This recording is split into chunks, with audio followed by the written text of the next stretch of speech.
So first of all, Manu, what are you looking forward to doing now that your tournament is over? See, first things first, I will sit down and really long analysis of all the things that went by here, what worked for me, what did not work for me, so that I have something to look back in the future when I need it. So I'll just write my journal and how it went and all my experiences. And second thing, I can't wait to go back and eat ghar ka khana. I've been missing Indian food for so long, and I am so craving for it right now.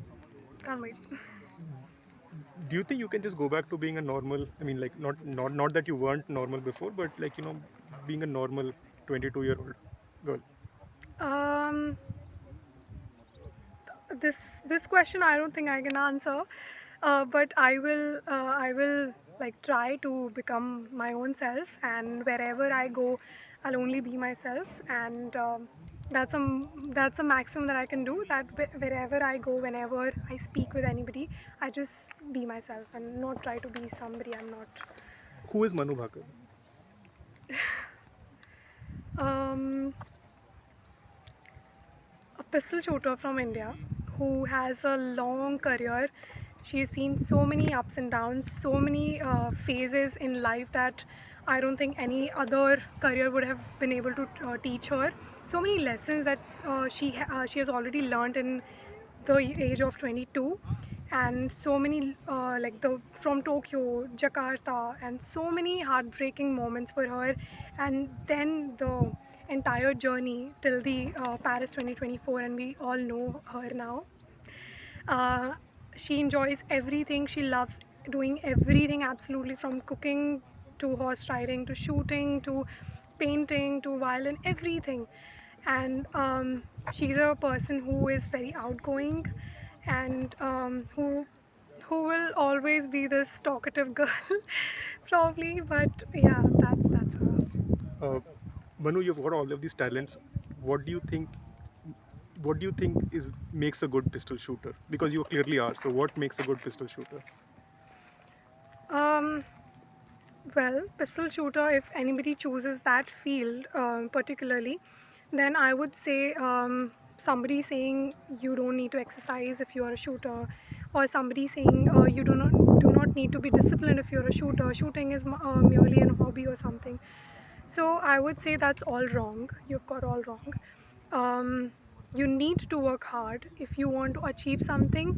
You need to be consistent, you need to be persistent, you need to put in everything that you have. You need to work out, you need to maintain yourself in a manner that you can go in a long run. You cannot just be like, okay, one competition I've won and over, I will not try to repeat it or something. So all those things I would say, and definitely focus. You have to be good in yoga and meditation to be able to focus for a longer period of time, so that will definitely reflect in your shooting. So that is a thing. You took some 30 odd shots in the final today. When do you know you have a good shot? What does it feel like when you have a good shot? I think it's a feeling. Sometimes, like, when you've been doing certain things for a long period of time, I think you just get a connection with it, and you realize when it's a good shot, when it's not a good shot. So it's in the feeling, and I can feel each shot. Oh, this was a good shot. Oh, this was not a good shot. But in matters like in the situation of pressures, I think it's you can only focus on the very important things like the technical part, and then only you'll be able to deliver the best. So um, you can't feel it when you're in like extreme nervousness situation. So that time you have to be persistent with your technique. Correct. And what's the first thing you will do tomorrow morning? Do I have time? Yeah, last question. Yeah. Tomorrow morning, I'll have um, yeah, I think I'll just play some good music. Uh, Violin, yeah, fit. Violin I do not have here, but if I had it here, then yes, that would be it. And But tomorrow morning, I think I'll play some good music, and I'll do a long session of my yoga with peace. I don't have hurry to run or to catch any bus, so I'll just do my meditation in peace and everything. So I think that's what I'm thank gonna you so do. much. Thank you.